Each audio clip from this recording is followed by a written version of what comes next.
ताबिश कमाल और आप हमारे ऑफिशियल फेसबुक पेज पर इस वक्त मेरे साथ जुड़ गए हैं। भारत सरकार ने कैब को पास कर लिया है। राज्यसभा लोकसभा में नागरिकता संशोधन बिल पास हो चुका है।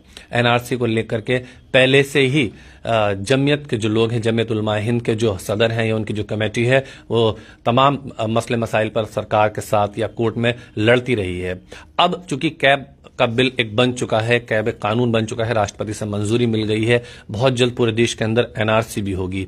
सवाल ये उठता है कि लोगों के जहन में ये बात है कि क्या हकीकत में मुसलमानों को डरने की जरूरत है और कौन से सबूत ऐसे हैं जो उनको इकट्ठे करने चाहिए, क्योंकि जमीयत लगातार इसकी लड़ाई लड़ रहा है। इसलिए मौलाना अरशद मदनी साहब से जानना जरूरी है कि क्या हकीकत में देश के मुसलमानों को डरने की जरूरत है या क्या सबूत इकट्ठे किया जाए। बहरहाल हजरत, सबसे पहला सवाल तो मेरा यही रहेगा कि एनआरसी और कैब को आप लोग कैसे देखते हैं, कितना इन दोनों का तालमेल रहेगा और क्या इस पर आप मानते हैं? हम तो ये समझते हैं कि इस चीज को पेश करना, इस तरीके के कानून को लेकर के आना, इसका मकसद एनआरसी ही है, वरना इसकी कोई जरूरत भी नहीं थी। इस बिल को इस तरह भी लाया जा सकता था कि इसके अंदर हिंदू मुसलमान का कोई जिक्र ही ना होता।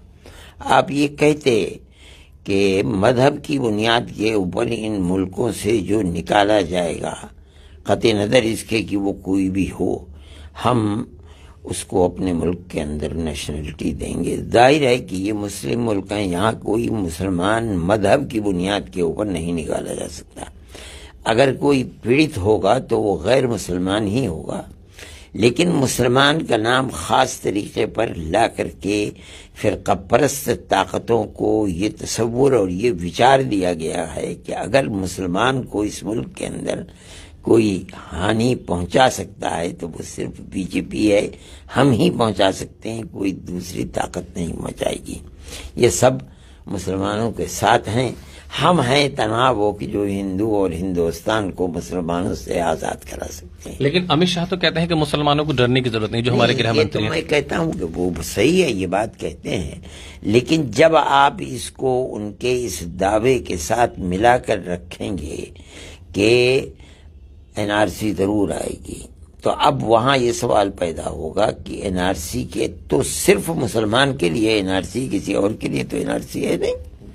इसलिए जब आपने कह दिया कि हर मजहब के मानने वाले को हम नेशनलिटी देंगे, तो फिर मुल्क के अंदर एनआरसी में हजारों करोड़ रुपया खर्च करना, इसके सिवा क्या उसका मकसद है? क्या आप मुसलमान को निकालना चाहते हैं और मुसलमान को एक मुसीबत के अंदर गिरफ्तार करना चाहते हैं? इसलिए ये तो आने वाले दिन बताएंगे कि अमित शाह जी जो बात कह रहे हैं उस बात के अंदर हकीकत कितनी है। वो मुसलमान जो अपने सबूत को पेश नहीं कर पाएगा, हालांकि वो यहाँ सैकड़ों साल से रह रहा है, लेकिन वो गरीब है, बेपढ़ा लिखा है, चर एरिए में रहता है, देहात में वो दुनिया को जानते ही नहीं। इस तरह के बहुत से लोग होंगे और ऐसे भी लोग होंगे जिनके पास सबूत है, लेकिन जो अफसर बैठा हुआ है वो उन सबूतों को कबूल नहीं करेगा। उसके बस में ये नहीं है कि फिर वो यहाँ से अपने सबूत को साबित करने के लिए कोर्ट में जाए, हाई कोर्ट में जाए, सुप्रीम कोर्ट तक पहुंचे। कितने आदमियों के अंदर ये ताकत है? इसलिए आने वाले दिन बताएंगे। और मैं ये बात कहता हूँ कि आने वाले दिन तो जब एनआरसी होगी तब होगी। आसाम के अंदर जो मुसलमान 5 लाख 5.5 लाख रह गए हैं, जिस दिन ये बिल मंजूर होकर के सदर जमहूरिया के पास से आ जाएगा, उनके ऊपर कयामत और पहाड़ उसी दिन से आकर के खड़ा हो जाएगा। आप देख लीजिएगा इसको। इसलिए इस कहने के अंदर कोई सदाकत नहीं है। इस बिल का मकसद इसके अलावा कुछ है ही नहीं कि एनआरसी को लाया जाए और एनआरसी को लाने के बाद मुसलमान के सर के ऊपर एक क़यामत खड़ी कर दी जाए, और वो आने वाले दिनों के अंदर आप देख लीजिएगा। आपको लगता है कि आने वाले दिनों मुसलमानों की परेशानियां बढ़ने वाली हैं, तो ऐसे मुसलमानों को क्या डॉक्यूमेंट्स इकट्ठे करने चाहिए? हाँ, मैं इस चीज को हम जमीयत उलमा अनकरीब मुकम्मल अखबारात के अंदर और दूसरी जगह ला करके उसको पेश करेगी। अभी चंद दिनों के अंदर हम इसकी कोशिश कर रहे हैं। सबूत, सबसे पहली चीज तो ये है कि अगर वो बच्चे पढ़े हुए हैं या आदमी पढ़ा हुआ है तो उसको अपने कॉलेज या यूनिवर्सिटी के जो दाखिले और इम्तिहानात की चीजें हैं उनको पेश करना चाहिए। अगर उसके पास कोई जमीन जायदाद है तो उसको पेश करनी चाहिए। दूसरी बात, तीसरी تیسری بات یہ ہے کہ اس کو جو اپنی ووٹر لسٹ کے اندر جو اس کے نام ہیں ان کو پیش کرنا چاہیے. چوتھی بات یہ ہے کہ اپنی بچے اور بچیوں کے لیے سرٹیفکیٹ، برتھ سرٹیفکیٹ اس کو جہاں جہاں سے قانونی اعتبار سے ملنے چاہیے ان کو مہیا کرنا چاہیے. اگر وہ پہلے تو کوئی توجہ بھی نہیں کرتا تھا، اس لیے اگر وہ ضائع ہو گئے ہیں تو ان کو دوبارہ نکلوانا چاہیے، مہر کے ساتھ نکلوانا چاہیے، وہ چیزیں سامنے ہونی چاہیے. اسی طریقے کے اوپر اگر باپ دادا کی زمین خرید و فروخت کی کوئی چیز ہے تو ان کو، لیکن ان تمام کے اندر یہ بات سمجھنی چاہیے کہ ہر جگہ نام ایک ہی ہونا چاہیے. باپ کا نام، ماں کا نام، اولاد کا نام، اپنا نام، کہیں کسی جگہ کوئی اختلاف نہیں ہونا چاہیے. لوگ پوچھتے ہیں کہ بھئی باپ کے نام کے ساتھ خان لکھا ہوا، ہمارے نام کے ساتھ خان نہیں ہے. میں یہ کہتا ہوں کہ اگر کوئی افسر غلط ذہن کا آ جائے گا وہ اسی کو پکڑ کر کے بیٹھ جائے گا. ہمارا تجربہ ہے آسام کے اندر. اس لیے ہم یہ کہتے ہیں جہاں کوئی حرف زیادہ ہے یا تو آپ یکسانیت پیدا کرنے کے لیے اس کو ختم کرائیے یا ہر جگہ اس کو لائیے تاکہ کسی جگہ کوئی اختلاف اپنے نام میں، اپنی اولاد کے نام کے اندر، اپنے ماں باپ کے نام کے اندر، اگر زمین و جائیداد کا مسئلہ ہے اپنے دادا کے ساتھ وابستہ ہے، وہ ہر جگہ ایک ہی ہونا چاہیے. اچھا، اکثر بیٹیوں کے ساتھ زیادہ دیکھا گیا ہے، تو بیٹیوں کے ساتھ اکثر زیادہ کیوں ہو رہا ہے، بہو ہو یا بیٹی ہو؟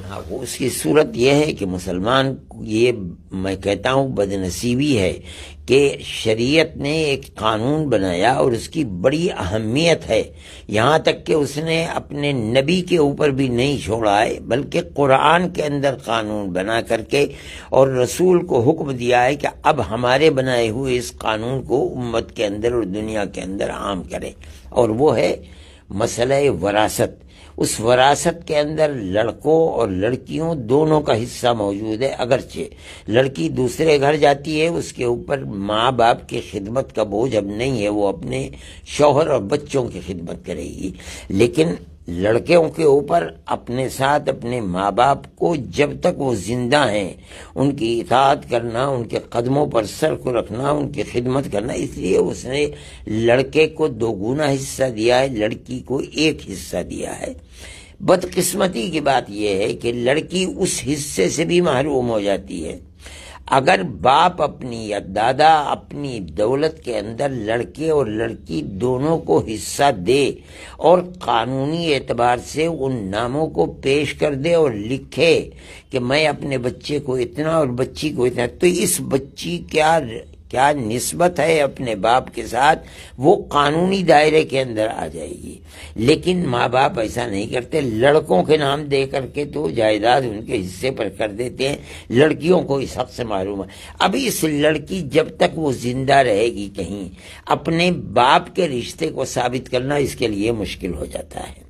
اس لیے ہم نے آسام میں دیکھا ہے کہ یہ پریشانی بہت بڑی پریشانی ہوئی ہمارے لیے، اور اس کو کس طریقے پر حل کیا گیا وہ بڑی عجیب و غریب چیز ہے. اس لیے میں یہ بات کہتا ہوں کہ ہر مرد کو اپنے حصے کے اندر لڑکی کو لڑکوں کو دونوں کو دینا چاہیے، پھر اسے رجسٹرڈ کرانا چاہیے. وہ ثبوت لڑکی کے پاس، یہ الگ بات ہے کہ لڑکی اس ثبوت کو حاصل کرنے کے بعد جو ملا ہے وہ اپنی ماں کو دے دے، اپنے بھائی کو دے دے، اپنی دوسری بہن کو دے دے، اسے ضرورت دے، یہ اس کا حق تھا اور اس کے اختیار میں ہے. لیکن اس کا نام ضرور قانونی اعتبار سے رجسٹرڈ ہو جانا چاہیے. جب تک زندہ رہے گی وہ اس اپنے قانونی حق کی بنیاد کے اوپر اپنی نیشنلٹی کی ایک بہترین ثبوت کو اپنے ساتھ رکھے. اکثر مسلمانوں کے نام 2-2 3-3 ہو جاتے ہیں جس کی وجہ سے دقت آتی ہے. آپ نے آسام میں کیا اس طرح کی دقتیں دیکھی؟ یقیناً آئی ہیں اس طرح کی دقتیں. ایک نام ہونا چاہیے، ایک ہی طرح کا ہونا چاہیے، ایک ہی اسپیلنگ ہونی چاہیے، کہیں کسی طرح کا کوئی فرق نہ ہونا چاہیے. آپ ایک نام، ایک آدمی کو 10 نام سے پکاریں مگر ایک بنیادی نام جو ہر جگہ سے منتقل ہوتا چلا آ رہا ہے وہ ایک ہی نام ہونا چاہیے اور ایک ہی طرح سے اس کی لکھت ہونی چاہیے. مولانا، ایک بہت اہم چیز رہ جاتی ہے، بہت سارے غریب مسلمان ہیں جو اس طرح کے خرچے نہیں اٹھا سکتے. کیا جمعیت کوئی ایسی سویدھا انہیں مہیا کرائے گا کہ آپ جمعیت کا کوئی ٹول فری نمبر ہو، کوئی ایسا نمبر ہو کہ آپ اس پر کال کریں اور ہم سے پتہ کریں، ہم سے رابطہ قائم کریں، تو ہم شاید آنے والے سمے میں آپ کی یہ परेशानी दूर कर सकते हैं। हम ये बात कहते हैं, हम जिस वक्त ऐलान करेंगे इसका, हम ये कहेंगे कि मुसलमानों को ये चाहिए कि हर महल्ले में किसी भी पढ़े लिखे लड़के को कंप्यूटर के ऊपर बैठाल दे और एक वक्त मुतय्यन कर दें 2-3-4 घंटे का। वो कंप्यूटर के जरिए मदद कर सकता है। यह आज भी सूरत हाल है, नाम को लिखने में, नाम को सही करने के अंदर ये तमाम सूरत हाल इस वक्त हो सकती है, लेकिन इसमें सर्द मोहरी है बहुत ज़्यादा। मैं ये समझ रहा हूँ कि जिस तरीके के ऊपर कोशिश करनी चाहिए थी और पढ़े लिखे मुसलमानों को काम करना चाहिए तो नहीं हो रहा है। अगर कर दें तो ऑनलाइन इसकी बड़ी सहूलतें मौजूद हैं और इससे बेशुमार लोगों को फायदा पहुंच सकता है। चलिए, ये तो बहुत सारी चीजें मौलाना ने बताई हैं, और जब आने वाले दिनों में जमीयत की तरफ से तमाम डॉक्यूमेंट की लिस्ट जारी की जाएगी, उस वक्त हम आपको वो लिस्ट भी हजरत के मुंह से ही सुनवाएंगे, यहाँ पहुंचेंगे और उनसे चर्चा करेंगे कि क्या सबूत करने चाहिए इकट्ठा आप लोगों को। हालांकि इस वक्त बहुत सारे सबूत बताए हैं, अपने नामों को दुरुस्त कीजिए यानी ठीक कीजिए। दूसरी तरफ अपनी बेटियों को अपनी जायदाद का हिस्सा जरूर बनाइए, जिससे रहे कि वो उसी बाप की बेटी और उसी हिंदुस्तान में वो पैदा हुई है। डरने की जरूरत नहीं है अगर आप पूरे सबूत इकट्ठा कर लें। उम्मीद यह है कि सरकार से जो डॉक्यूमेंट की लिस्ट निकलेगी वो भी जमीयत आप लोगों तक पहुंचाएगा, और कोशिश ही करेंगे उस वक्त के तब हजरत से आकर चर्चा करेंगे कि क्या सबूत हैं और किस तरह से लोगों को उनको अपने लिए सीक्वेंस वाइज जमा करना है। अब हमें और हमारी टीम को दीजिए इजाजत, आप देखते रहिए हमें।